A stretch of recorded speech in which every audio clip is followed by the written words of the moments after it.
दोस्तों स्वागत है आप सभी का हमारे इस वीडियो में। दोस्तों मैं गोविंद जायसवाल। दोस्तों आज हम यहाँ पर बात करने वाले हैं अवतल लेंस की सहायता से प्रतिबिंब के बनने के बारे में। अब दोस्तों यहाँ पर मैं आप सभी को एक चीज़ बता दूं कि अगर आप अवतल लेंस के लिए 3 प्रकाश के नियम को नहीं जानते हैं तो आप यहाँ पर प्रतिबिंब नहीं बना पाएंगे। तो यहाँ पर हमको क्या करना है कि सबसे पहले यहाँ पर हम तीनों प्रकाश के नियम को जान लेते हैं और उसके बाद में यहाँ पर हम प्रतिबिंब को बनाएंगे। तो सबसे पहले यानी कि हम प्रथम नियम पर बात करते हैं। दोस्तों अवतल लेंस के मुख्य अक्ष के समांतर आने वाली प्रकाश की किरणें लेंस से अपवर्तन के पश्चात लेंस के द्वितीयक फोकस बिंदु से आती हुई प्रतीत होती हैं। यानी कि अगर हम इसको चित्र की सहायता से समझें तो यहाँ पर मान लेते हैं कि ये हमारा एक अवतल लेंस है। अब यहाँ पर एक प्रकाश की किरण आती है मुख्य अक्ष के समांतर। अब जब ये मुख्य अक्ष के समांतर आएगी तो जैसे ये अपवर्तित होगी तो लेंस के इस साइड में ये कुछ उस जो यहाँ पर द्वितीयक फोकस बिंदु F2 है उससे यहाँ पर हम डॉट डॉट लाइन द्वारा इस लेंस यानी कि इस प्रकाश के किरण तक यहाँ पर खींचेंगे और उसके बाद में इसी के सीध में ये ऊपर की तरफ चली जाएगी। यानी कि यहाँ पर ये प्रकाश की किरण इस सीध में आई यानी कि मुख्य अक्ष के समांतर आई और लेंस पर टकराने के बाद में ये अपवर्तन के बाद ये ऊपर की तरफ चली गई और ये आती हुई प्रतीत होती है इस द्वितीयक फोकस बिंदु से कुछ इस प्रकार से। तो यहाँ पर ये हमारा हो गया अवतल लेंस के लिए पहला नियम। अब हम बात करते हैं द्वितीय नियम के बारे में। दोस्तों अगर हम द्वितीय नियम की बात करें तो अवतल लेंस में प्रथम फोकस बिंदु की ओर आने वाली प्रकाश की किरण लेंस से अपवर्तन के पश्चात मुख्य अक्ष के समांतर हो जाती हैं। यानी कि यहाँ पर अगर हम यहाँ पर एक अवतल लेंस ले लें और यहाँ पर एक प्रकाश की किरण मान लेते हैं कि एक चलती है और ये प्रथम फोकस बिंदु यानी कि F1 की ओर आती है और ये लेंस पर टकराती है और लेंस से अपवर्तन के पश्चात जब ये प्रकाश की किरण इस साइड में आएगी तो ये मुख्य अक्ष के समांतर हो जाएगी। तो ये हमारा हो गया द्वितीय नियम। अब हम बात करते हैं अवतल लेंस के प्रकाश के तृतीय नियम के बारे में। दोस्तों अगर हम तृतीय नियम की बात कर रहे हैं तो अवतल लेंस के प्रकाशिक केंद्र की ओर आने वाली प्रकाश की किरण बिना विचलित हुए अपवर्तन के पश्चात उसी मार्ग से सीधो सीध में आगे निकल जाती है। यानी कि कहने का मतलब है कि यहाँ पर हम एक अवतल लेंस ले रहे हैं और यहाँ पर जब कोई प्रकाश की किरण प्रकाशिक केंद्र से जाएगी तो ये बिना विचलित हुए वो सीधो सीध में आगे की तरफ निकल जाएगी। तो ये हमारे हो गए अवतल लेंस के लिए तीनों प्रकाश के नियम।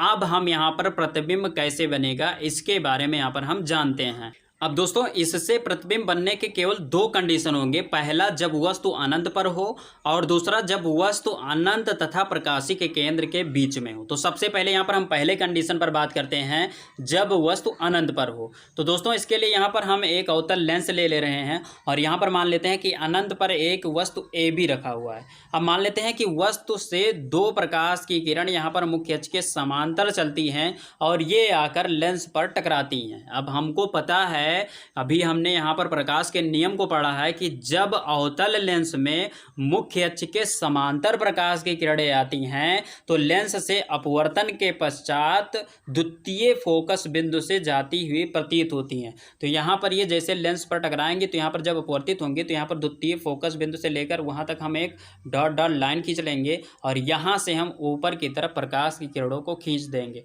अब ये हमारा इतनी बात तो कंप्लीट हो गई। अब एक चीज़ मैं आप सभी को बताऊंगा कि ये जो इस तरफ जो प्रकाश की किरणें गई ये कुछ इस प्रकार से गई हैं। यानी कि ये आगे मिलने वाली नहीं है। इस प्रकार से जाती तो एक दूसरे को कट करती वहीं पर प्रतिबिंब बनता। लेकिन ये जो प्रकाश की किरणें जा रही हैं ये कुछ इस प्रकार से जा रही हैं तो ये कहीं पर मिलेंगे नहीं। तो यहाँ पर जो प्रतिबिंब बनेगा जो डॉट डॉट लाइन द्वारा ये जो अभी पीछे की तरफ जो फोकस बिंदु की ओर जो प्रकाश की किरणें अभी हमने काल्पनिक खींची हैं ये जाकर फोकस बिंदु पर दोनों प्रकाश की किरणें टकराती हैं। तो जो प्रतिबिंब बनेगा वो इसी फोकस बिंदु पर बनेगा। अब यहाँ पर जो अगर हम प्रतिबिंब की स्थिति की बात करें तो जो प्रतिबिंब बनेगा वो वस्तु से बहुत ही ज़्यादा छोटा बनेगा यहाँ पर और आभासी प्रतिबिंब बनेगा क्योंकि यहाँ पर इस तरफ हमने केवल कल्पना किया है, काल्पनिक रेखा खींची, यहाँ पर कोई प्रकाश की किरण गई नहीं है। तो यहाँ पर जो प्रतिबिंब बना वो हमारा आभासी बना। और उसके बाद में दूसरी बात जो थी वो हमारी ये थी कि जो प्रतिबिंब है वो वस्तु से बहुत ही ज़्यादा छोटा है। तो ये हमारा वो कंडीशन हो गया जब वस्तु अनंत पर था। अब हम बात करते हैं जब वस्तु अनंत तथा प्रकाशिक केंद्र के बीच में हो तब कैसे प्रतिबिंब बनेगा, इसके बारे में। तो यहाँ पर भी हम मान लेते हैं कि यहाँ पर एक ये हमारा है अवतल लेंस और यहाँ पर एक वस्तु रखा है अनंत तथा प्रकाशिक केंद्र के बीच में। तो यहाँ पर ये हमारा वस्तु हो गया। अब मान लेते हैं इस वस्तु से टकराकर एक प्रकाश की किरण यहाँ पर मुख्य अक्ष के समांतर चलती है और ये अवतल लेंस पर आकर टकराती है। अब हमको पता है जब प्रकाश की किरण अवतल लेंस में मुख्य अक्ष के समांतर आती है तो वह द्वितीयक फोकस बिंदु से जाती हुई प्रतीत होती है अपवर्तन के पश्चात। तो यहाँ पर क्या करेंगे कि द्वितीयक फोकस बिंदु से इस प्रकाश की किरण तक एक डॉट डॉट लाइन द्वारा बढ़ाएंगे और इसी के सीध में ये ऊपर की तरफ प्रकाश की किरण चली जाएगी। तो ये हमारी हो गई पहली प्रकाश की किरण। अब हम बात करते हैं द्वितीयक प्रकाश की किरण के बारे में। तो यहाँ पर इस वस्तु से टकराकर एक प्रकाश की किरण चलती है और ये लेंस के प्रकाशिक केंद्र पर आकर टकराती है। तो हमको पता है जब लेंस के प्रकाशिक केंद्र पर कोई प्रकाश की किरण आकर टकराती है तो वह बिना विचलित हुए अपवर्तन के पश्चात सीधो सीध में प्रकाश की किरण निकल जाती है। तो ये जो प्रकाश की किरण आएगी ये इस साइड में यहाँ पर निकल जाएगी।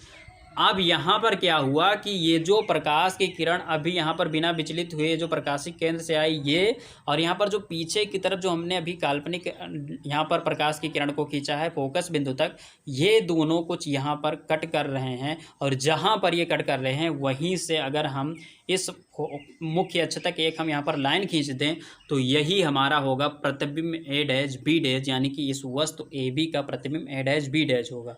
तो यहाँ पर अगर हम प्रतिबिंब की स्थिति की बात करें तो प्रतिबिंब जो हमारा बना वो छोटा बना वस्तु से, क्योंकि वस्तु हमारा बड़ा है और प्रतिबिंब हमारा छोटा है।